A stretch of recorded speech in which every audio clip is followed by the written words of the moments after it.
स्वः तत्सवितुर्वरेण्यं भर्गो देवस्य धीमहि धियो यो नः प्रचोदयात्. सुख आणिक दुःख यांना सांधते आहे. जीवनाशी ती कधीची भांडते आहे.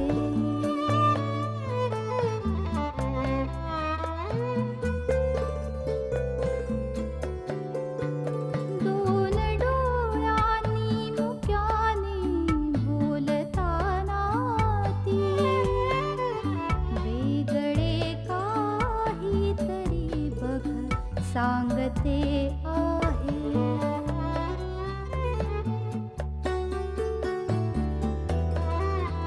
जीवनाचे एक गाणे गात जाताना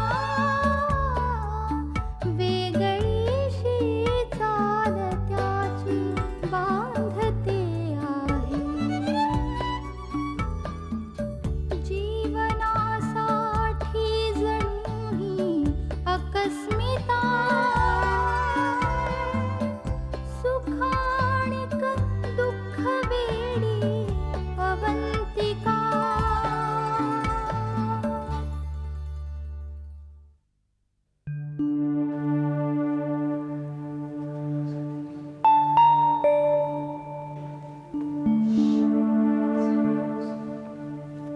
रीमा, तुला कुठे जायचंय का? नाही. सांग ना खरंच. अवंतिका, ऍक्च्युली आज 4चा प्रयोग आहे माझा. म्हणजे आता खरं मला निघायला हवं. अगं पण मग जा की, मी आहे ना इथे. हवं तर पुढचे प्रयोग मी कॅन्सल करते. पुढचं आपण पुढे बघून घेऊ. तू आज जा, आजचा प्रयोग कर. ऍक्च्युली आईना एवढं बरं नाही वाटत आहे, तर मला खरं म्हणजे जावंसं नाही वाटत आहे. रीमा, काम म्हटलं की नाईलाज असतो माणसाचा. हो, पण सलीलला आणि बाबांना काय वाटेल? त्यांना माहित नाहीये का तू कोणत्या प्रोफेशन मध्ये आहेस ते.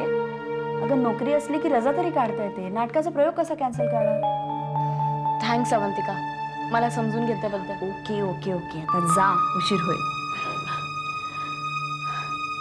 All the best. थँक्स.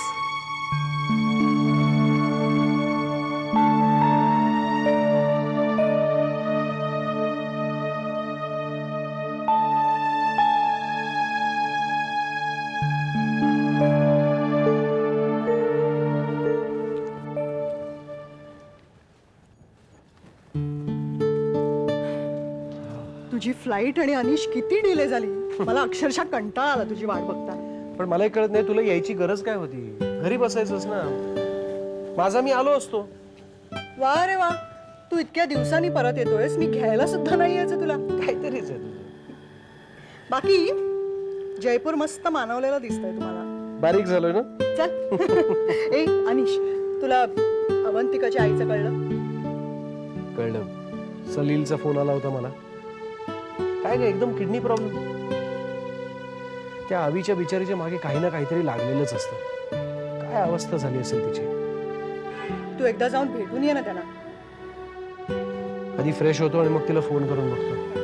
चल.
का आलायस इथे?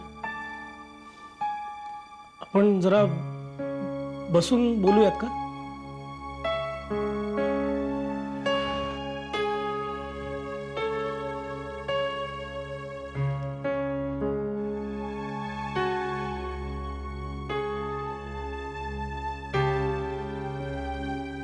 प्राजक्ता, तुला आश्चर्य वाटलं असेल ना, काही न कळवता इथपर्यंत पोहोचलो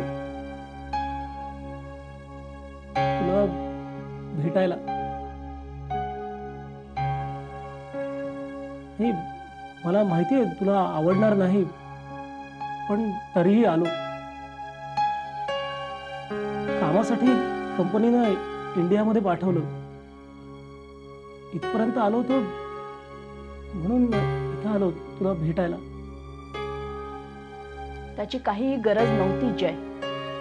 मला होती. तुला खोटं वाटेल प्राजू. प्राजक्ता, प्राजक्ता, तू मनावर दगड ठेवून निघून गेलीस, पण मी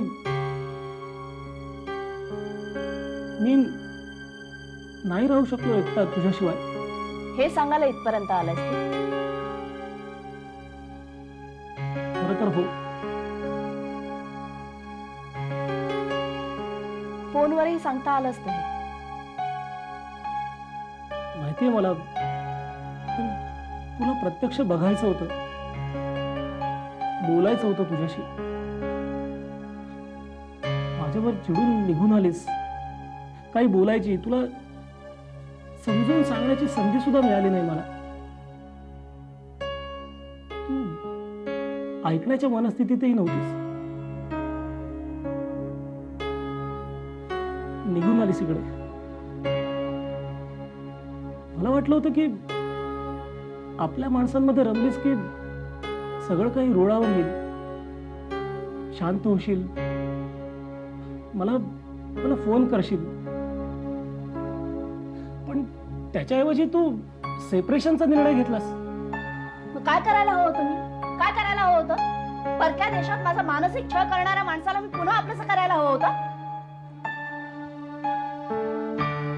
प्राजक्ता, प्लीज, मला माहितीये तू खूप दुखावली गेलीस, पण तुला दुखवण्याचा हेतू नव्हता माझा. खोटं बोल नकोस हा तू. बिलीव्ह मी. अगं, तुझ्या सेपरेशनचा निर्णय ऐकल्यानंतर पुरता हादरून गेलो होतो मी, आणि म्हणूनच पहिली संधी मिळाल्या इथं यायचं ठरवलं मी. मला तुला गमवायचं नाहीये. खोटं बोल नकोस हा तू. म्हणूनच मी तुला सोडून इथे आले होते. आणि आय एम फाईन हिअर. तुझ्याशिवाय छान चाललंय माझं. तू त्यात आता मिठाचा खडा टाकू नकोस. प्राजक्ता, प्लीज. माझ्याशी लग्न करून तुला ऑलरेडी मनस्ताप झाला याची कल्पना आहे मला. आता तुला आणखी त्रास देण्याची माझी अजिबात इच्छा नाहीये. तरीही तुला एक रिक्वेस्ट करतोय, मला माझी बाजू मांडण्याची एक संधी दे. Because I still love you. Shut up Jay, shut up. खूप झालं आता. मला या संदर्भात आता बोलायचंच नाही. मला वाटतंय माझा निर्णय मी तुला स्पष्टपणे सांगितलं. You may go now please.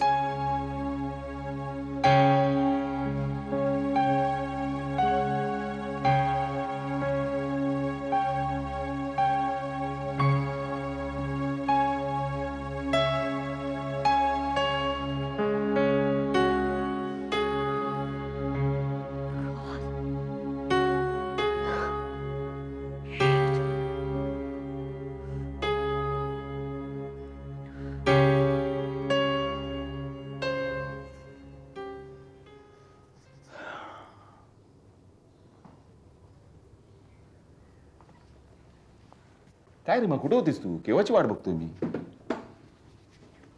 हा, कुठे होतीस?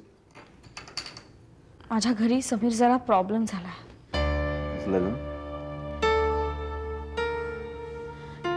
माझ्या सासूबाई आजारी आहेत. काय झालं?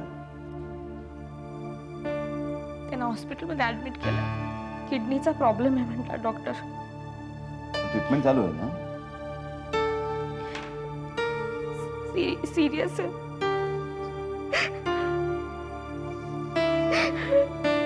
रीमा, ए रिमा, रिमा रडतेस कशाला तू? सगळं व्यवस्थित होईल ना, कशाला काळजी करते? ए रिमा, रिमा रडतेस कशाला तू? रडलीस तर तुझं कॉन्सन्ट्रेशन होईल का प्रयोगाला? हां, चेहरा बघ कसं झालं. प्लीज प्लीज कंट्रोल यायचं. चल तू उठ बघू. चल तू आधी फ्रेश हो आणि मेकअप करून घे. काय काळजी करू नको, सगळं व्यवस्थित.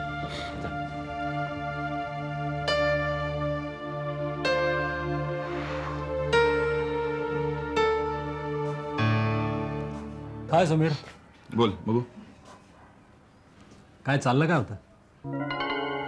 कुठं काय? हे आत्ता जे चाललं होतं ते. हे हा? काय बघितलंस? कशाला विचारतो? तुझ्या मनात काय आहे? प्रसाद, अरे यार तू इंडस्ट्रीत नवीन आहेस का मी आहे? पटली तर पटली. आणि नाही पटली तर? नाही पटली तर पटवायची. प्रसाद, मी खूप आशावादी आहे. हा, पण या केसमध्ये जास्ती मेहनत घ्यावी नाही लागणार. म्हणजे ओळसट आहे, नवरा बिनसलंय, आई वडिलांशी भांडून आली आहे, याचा फायदा घ्यायचा. थोडं सॉफ्ट कॉर्नर दाखवायचा, बाजू घ्यायची, प्रेमान बोलायचं, बरोबर हातात येते का ना बघ. व्हेरी स्मार्ट बडे. आणि पल्लवीचं काय? तुझं काय? घरची ती घरची. आणि ही स्टेफनी. काय माहितीये का प्रसाद, 2 ट्रॅक आयुष्यात असतात, एकदा हा तर एकदा तो. बच्चे आहे, समजेल हळूहळू.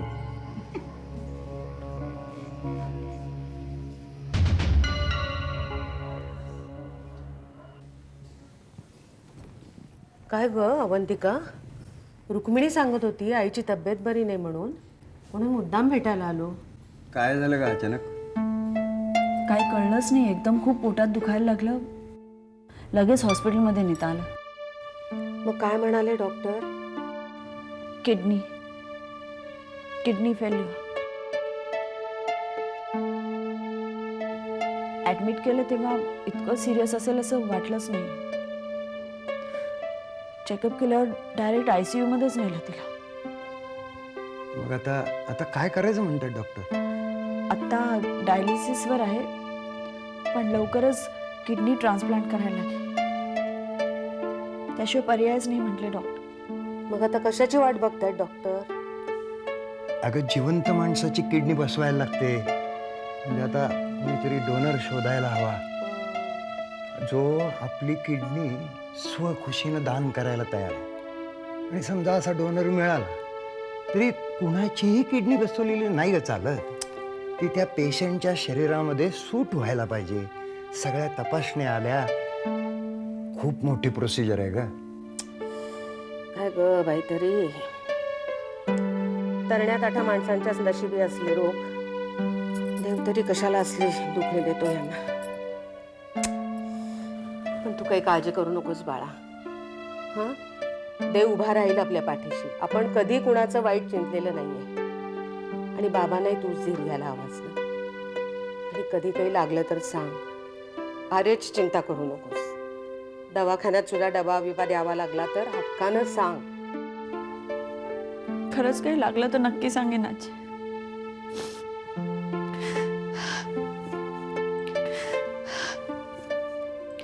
थँक्यू आजी. थँक्यू काय म्हणतेस? एवढंही करायचं नाही आम्ही तुझ्यासाठी.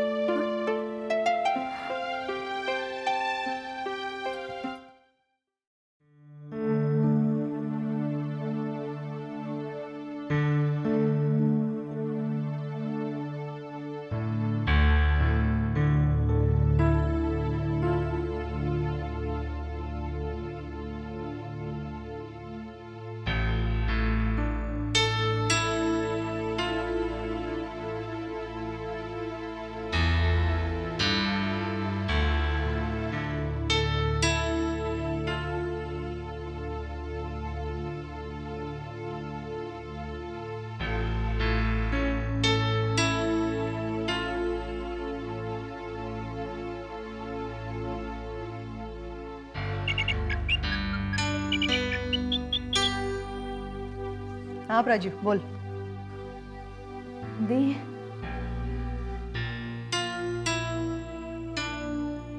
काय ग, काही झालंय का?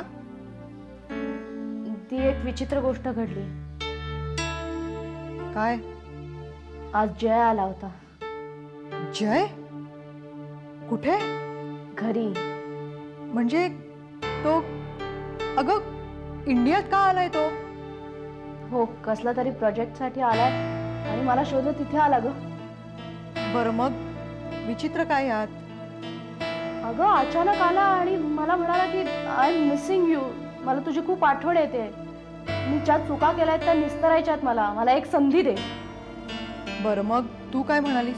अगं काय म्हणणार मी सांगितलं त्याला आपले संबंध संपलेत आता, मला या बाबतीत काहीही बोलायचं नाही. पण प्राजक्ता, तो तुझी माफी मागण्यासाठी आलाय ना, त्याला वाईट वाटतंय ना जे काही झालंय त्याबद्दल, मग त्याला निदान त्याचं म्हणणं मांडण्याची संधी तरी दे. अगं दी I am not interested in him anymore. मी कशाला पडू या भानगडीत, चांगली आहे एकटीच, कोणाची बांधिलकी नाही, कोणाची गुलामगिरी नाही. I am enjoying my freedom. कशाला आला हा माणूस माझं चांगलं चाललेलं आयुष्य डिस्टर्ब करायला? राजू ऐक माझं, आडमुठेपणा करू नकोस. त्याला काय सांगायचंय ते प्लीज एकदा निदान ऐकून घे. मला वाटलंच होतं दी तू असंच बोलणार, म्हणूनच मी फोन केलाय तुला. त्यानं तुला कॉन्टॅक्ट करायच्या आधी, मग त्यानं तुला कॉन्टॅक्ट केला तर अजिबात एंटरटेन करायचं नाही त्याला, okay? And no more questions and suggestions please. Raju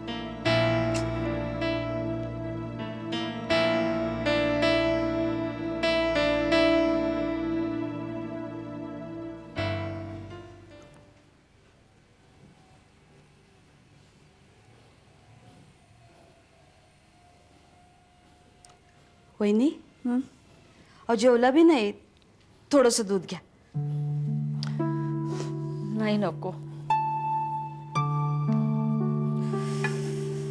हे बघा, अहो असं करून कसं चालेल? अहो तब्येत बिघडेल अशानं तुमची. आईमध्ये जीव गुंतून राहणं हे मला बी समजतं, पण आपण बी आई असतो. मग आपल्यासाठी, आपल्या पोराबाळांसाठी आपल्याला हिंमत धरून उभं राहायलाच हवं, होय ना? मग घ्या बघू थोडं दूध, माझ्यासाठी म्हणून घ्या.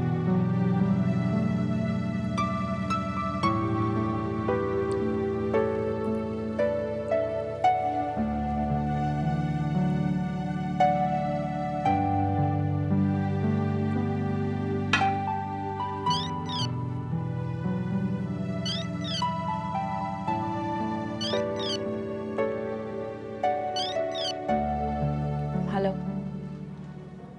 हॅलो अवंतिका, बोला. सॉरी मी जरा उशिराच फोन केला. गडबडीत असशील ना हॉस्पिटलमधनं? हो हॉस्पिटलमध्येच होते, आत्ता झालं. मला अमोलकडून कळलं. कशा आहेत आई आता?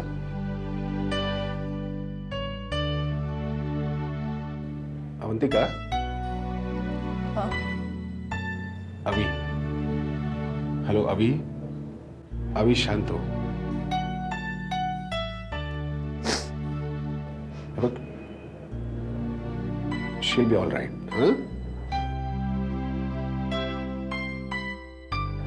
अवी, are you there? हो. बघ, डॉक्टर प्रयत्न करतायत ना, सगळं व्यवस्थित होईल. ओके? कुठलीही आणि कसली मदत लागली तर प्लीज मला फोन कर.